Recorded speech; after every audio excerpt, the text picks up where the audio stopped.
En esta segunda parte de la clase vamos a hablar de la respuesta inmune frente a infecciones parasitarias causadas por helmintos, es decir, gusanos multicelulares. Tenemos que pensar ahora siempre en una localización extracelular en alguna cavidad, alojados en algún lumen, como puede ser el lumen intestinal. Vamos a hacer una pequeña clasificación de los helmintos, así vamos viendo de qué hablamos en cada caso.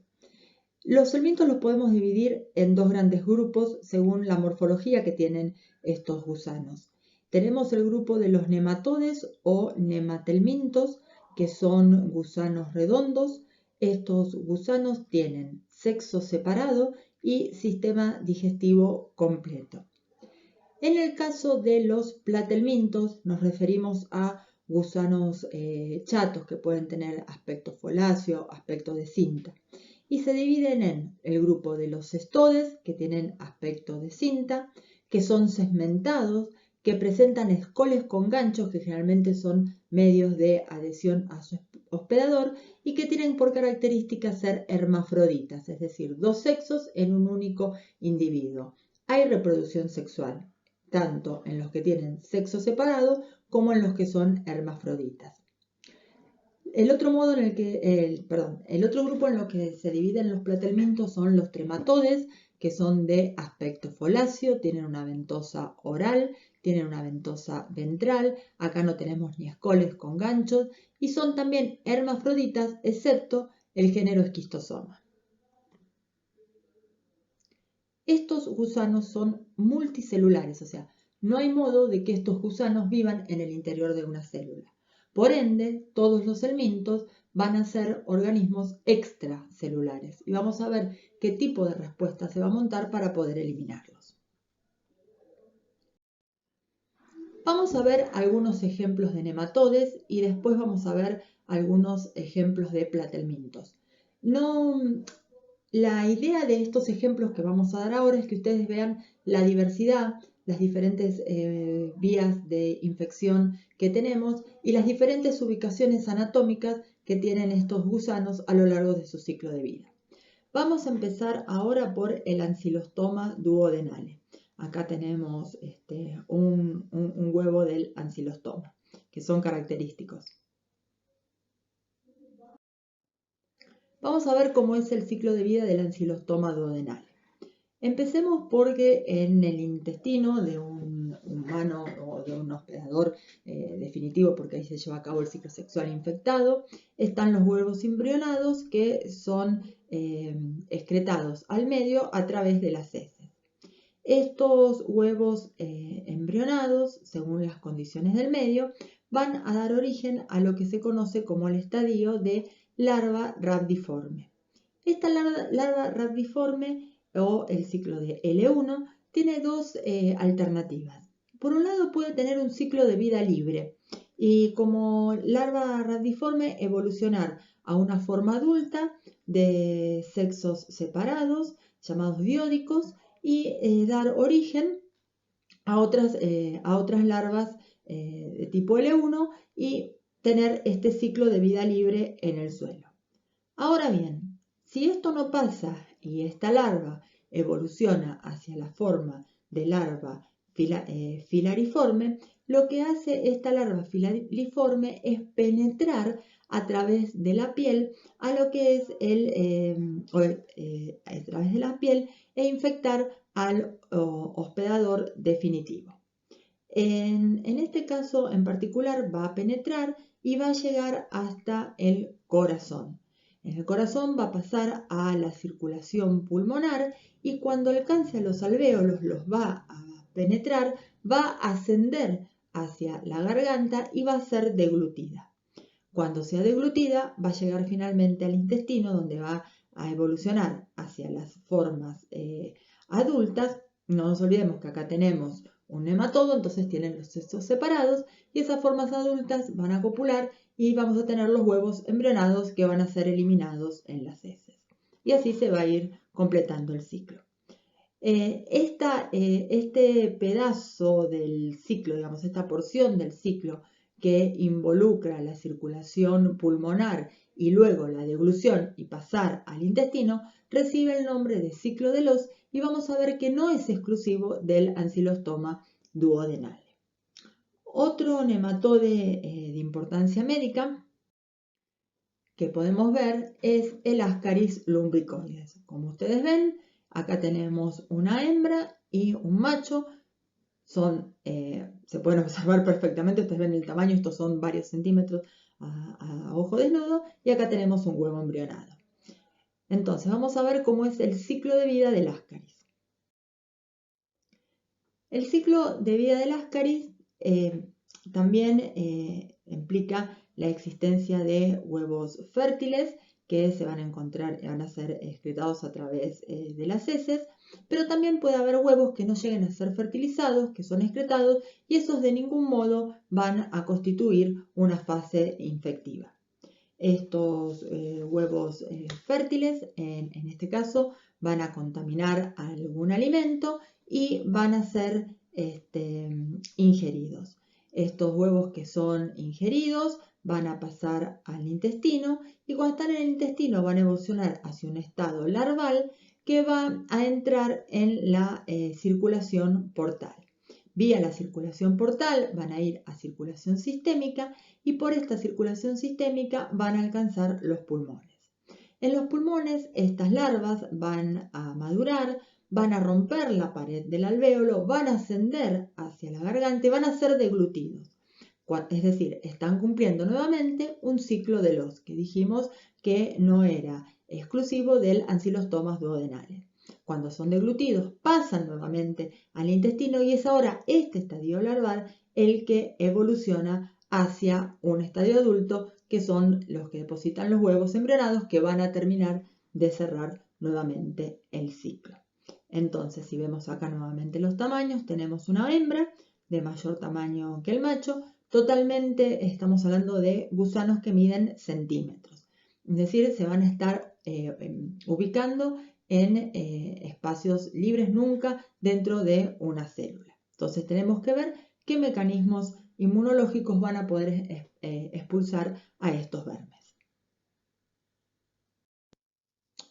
Comenzamos ahora a hablar de los platelmintos, gusanos planos que los habíamos clasificado en dos categorías.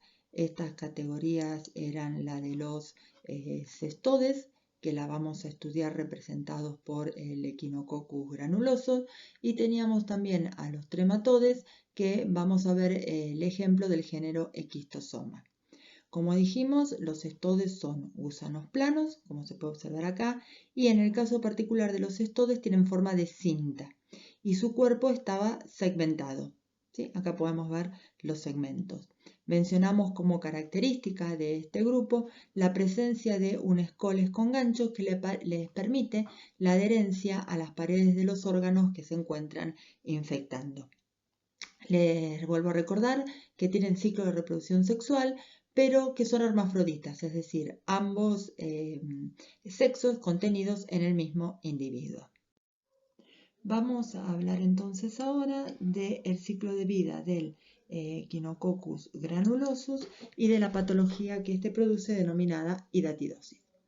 El ciclo de vida del Echinococcus es totalmente selvático, involucra un hospedador definitivo que son los cánidos, como pueden ser los perros, los lobos, los zorros, y hospedadores intermediarios como son por ejemplo las ovejas. El estadio infectivo es el huevo embrionado que se encuentra en las heces de un hospedador definitivo y que es consumido por pasturas, por ejemplo, contaminadas por el hospedador intermediario, evolucionando en su intestino hacia la forma de oncófera. Esta oncófera tiene estas especies de ganchos, las cuales le van a servir para traspasar la pared del intestino y migrar hacia diferentes órganos, como pueden ser el hígado, el pulmón, y allí desarrollar la forma de quiste. Ahora bien, hablemos del otro grupo que son los trematodes. dentro de los trematodes vamos a tomar el caso del género Schistosoma y dentro del género Schistosoma tenemos diferentes especies, entre ellas el Schistosoma manzoni. Acá tenemos algunas estructuras para mostrarles su morfología. Por ejemplo, acá tenemos a los vermes adultos. Y recuerden que les había mencionado que los trematodes son hermafroditas, excepto el Schistosoma. Entonces, acá tenemos a el macho, que es este que se ve en azul más. En este caracol tenemos al agua. El individuo infectado va a contaminarla con heces o con la orina, donde están los huevos que son fértiles, esporulados, y de estos huevos va a evolucionar una primer forma larval a la que denominamos miracidio. El miracidio va a nadar activamente y van a llegar al caracol, y dentro del caracol se transforma en la forma de esporocito. El esporocito se libera una forma denominada la cercaria, y la cercaria va a ser la que penetre en el vertebrado, en este caso podemos decir en el hombre, y allí luego va a cumplir su ciclo dentro del ser humano. El Schistosoma tiene diferentes especies. Tiene Hematobium, Schistosoma manzoni, Schistosoma japonicum, y la patología que cause va a estar estrechamente relacionada con la especie a la que haya producido la infección. Entonces, como podemos ver hasta ahora, tenemos grupos diferentes, con diferentes características, pero todos son de tamaño macro, cosa que hace que sean siempre extracelulares. Entonces tenemos que ver qué mecanismos inmunológicos se van a poner en marcha para poder eliminar a estos elementos. Como lo habíamos postulado al principio de la otra clase, cuando comenzamos con esa generalidad sobre parásitos, siempre hay una relación hospedador-parásito, ya sea en la infección por un protozoario o en la infección por un helminto. Acá estamos hablando, como les dije recién, de macroparásitos, es decir, no van a ser fagocitables y van a tener que tener un ataque desde afuera que dañe su estructura para que se produzca su lisis, ¿sí? Y posteriormente también mecanismos que propicien, por ejemplo, si está en el intestino, su expulsión. Van a tener una localización muy variable. Como vimos, pueden estar recorriendo desde la circulación a los pulmones al tracto digestivo, y en todos esos van a ir produciendo un daño tisular que puede llevar a un proceso inflamatorio, y ese daño tisular sí o sí tiene que ser reparado. O sea que vamos a tener una respuesta inmune que induzca mecanismos de reparación. ¿Qué microambiente inmunológico permite que se desencadene este tipo de respuesta inmune? Son aquellos que son ricos en la presencia de, por ejemplo, interleuquina 4, interleuquina 13. Ese microambiente genera lo que se llama una respuesta de tipo 2, tanto a nivel innato como a nivel adquirido. Y esa respuesta de tipo 2 va a ser una respuesta que controla la infección sin inducir inflamación y promoviendo la reparación tisular, porque más inflamación sería más daño tisular y empeoraría el cuadro. Vamos a ver entonces los componentes, tanto a nivel innato como adaptativo, de esta respuesta de tipo 2. Entonces, tenemos que tener en cuenta que cuando se produce, por ejemplo, acuérdense de cuando estábamos hablando del ancilostomas duodenales, que entraba rompiendo la piel, o sea, hay un daño verdadero, ¿no? Entonces estamos quebrantando una barrera natural, hay un daño, hay secreción de alarminas que van a atraer a los que llamamos linfocitos de la inmunidad innata. Estos linfocitos también se pueden llamar nuocitos.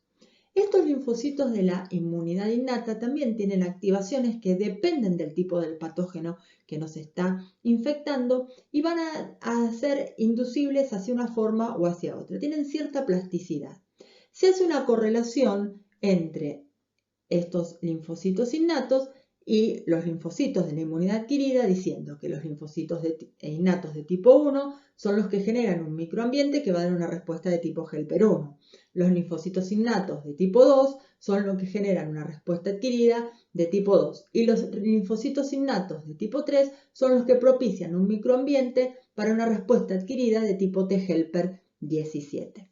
Entonces, en este caso vamos a tener secreción de interleuquina 25 e interleuquina 33 y también vamos a tener una importante secreción de interleuquina 4 que va a venir en parte de los basófilos pero también en parte de estos linfocitos de la inmunidad innata.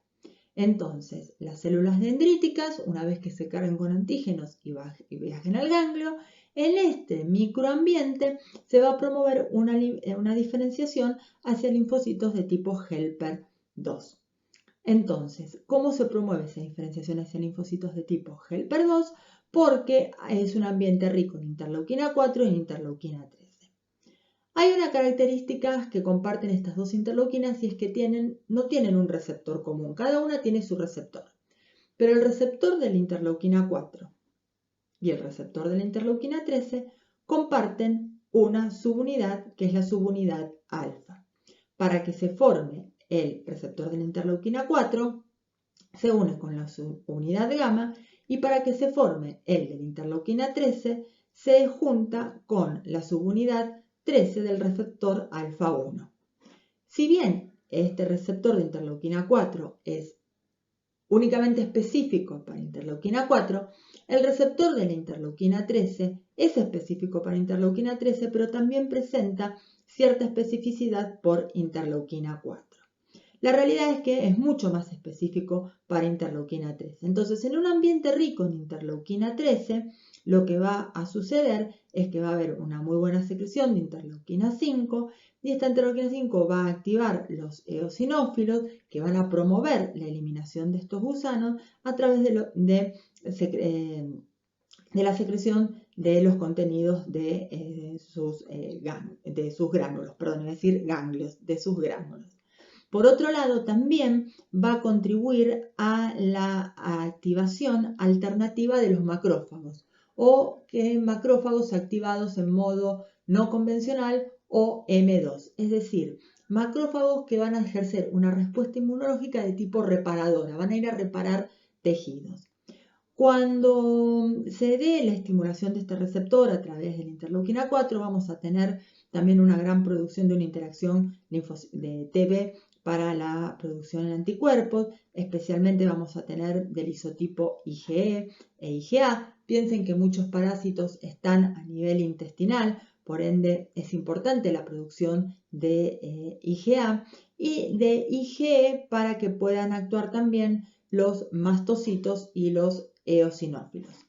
Todos estos anticuerpos que mostramos acá, que se están secretando, van a intervenir en otros procesos también de mecanismos efectores mediados por anticuerpos, especialmente en el proceso de ADCC que vamos a ver casi al final de la clase. Va a haber también estimulación con las células de Globet, lo cual va a llevar a la secreción de mucus y estas células que están a nivel intestinal, esto va a ayudar a través de esta secreción de moco a poder eliminar a ese gusano que está en el intestino. Entonces, esto sería la orquesta entre la respuesta, cómo se desencadena la respuesta inmunológica a nivel innato y cómo arrastra todo el microambiente para conducir una respuesta de tipo helper 2 a nivel adquirido que sea propicia para la eliminación del patógeno, pero además que genere un ambiente tolerogénico y reparador, no inflamatorio, que va a estar dado especialmente por el perfil no convencional o no clásico o los macrófagos alternativamente activados de tipo M2. Si ahora pensamos lo que está pasando cuando ingresa un gusano, por ejemplo, y está rompiendo las paredes epiteliales, entonces ahí vamos a ver toda la secreción de alarminas que llevan a la activación de células dendríticas y también de estos linfocitos de la inmunidad innata que yo les había comentado, que también se llaman nuocitos, que está acá, que en el ambiente llevan una gran secreción de interleuquina 4 e interleuquina 13, que esta interleuquina 4 e interleuquina 13 va a favorecer la diferenciación hacia un linfocito de tipo helper 2 en la inmunidad adquirida, que va a llevar la secreción de citoquinas que van a favorecer ahora en mecanismos efectores de macrófagos alternativamente activados, que va a haber secreción de moco y de diferentes sustancias que lleven a encapsular, a enquistar a ese gusano, y también que mediante la activación de fibroblastos reparen los tejidos dañados. O sea, se busca también secreción de interleuquina 10 y de TGF-beta que lleven a la regulación de esta respuesta, es decir, una respuesta que si bien tiene que eliminar un patógeno, sea no inflamatoria y reparadora.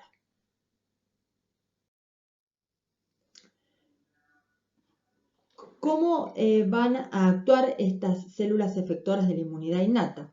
Bueno, la primera barrera de defensa que se tiene siempre en cuanto a células efectoras son los neutrófilos. Luego llegan al sitio, son atraídos los monocitos que al extravasar y asentarse en un sitio se constituyen en macrófagos.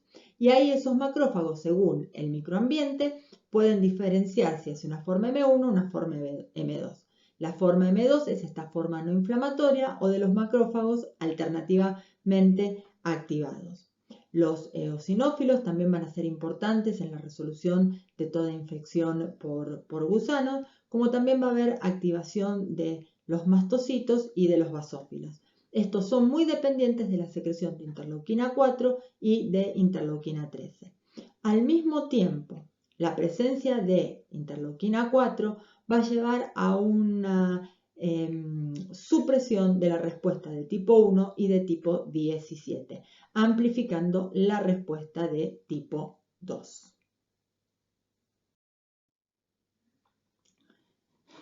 Vamos a ver cómo se coordinan las diferentes células TH2 en una infección por el minto.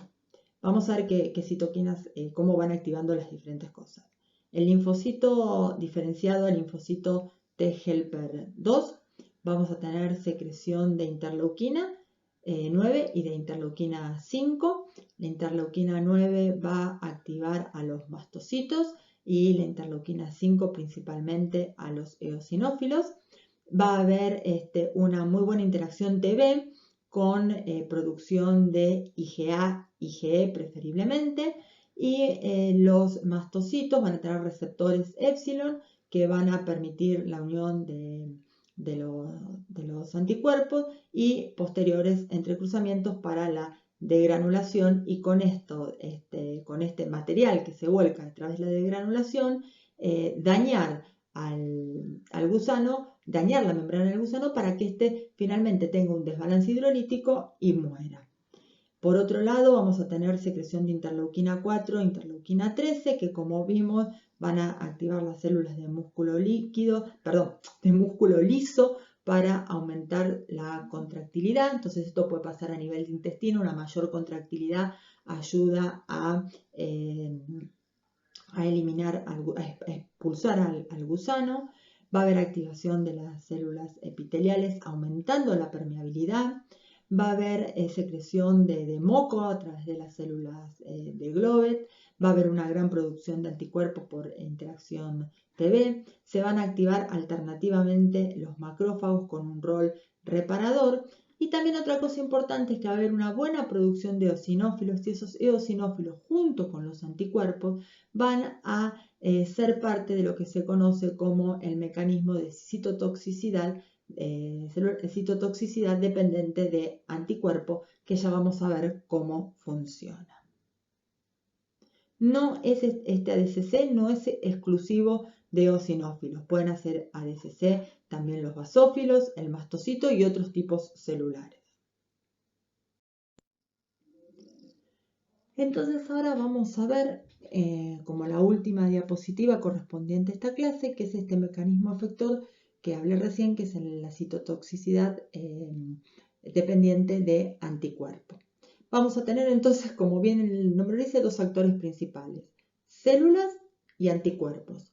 vimos que en las respuestas que se montan contra el Mintos, que son preponderantemente de tipo helper 2, aunque eso no impide que haya un pequeño porcentaje de tipo helper 1, va a haber una importante colaboración de tipo TB con una secreción importante de anticuerpos, especialmente del isotipo IgG, pero también IgG. Esos anticuerpos van a reconocer antígenos presentes sobre la membrana del parásito y van a dejar expuestos sus fragmentos Fc que van a ser reconocidos por receptores para estos fragmentos presentes en células efectoras. Por ejemplo, un neutrófilo, un macrófago, un eosinófilo, puede ser una célula NK. Y esas células van a disparar un mecanismo microbicida que va a llevar finalmente a alteración en la cutícula parasitaria, a un desbalance hidroeléctrico del parásito que finalmente conducirá a su muerte. Puede haber degranulación de los gránulos del eosinófilo, puede ser que el macrófago active más el estallido respiratorio y secrete productos reactivos del nitrógeno y del oxígeno. Eso depende del tipo celular que esté llevando a cabo el ADCC. Pero necesito algo que ataque desde afuera y que finalmente se produzca una alteración de la composición de este gusano que conduzca a su muerte. Acá terminamos con lo que son el Mintos y ahora en la tercera parte de la clase nos vamos a dedicar a ver los mecanismos de evasión que tienen los diferentes parásitos que vimos a lo largo de esta clase.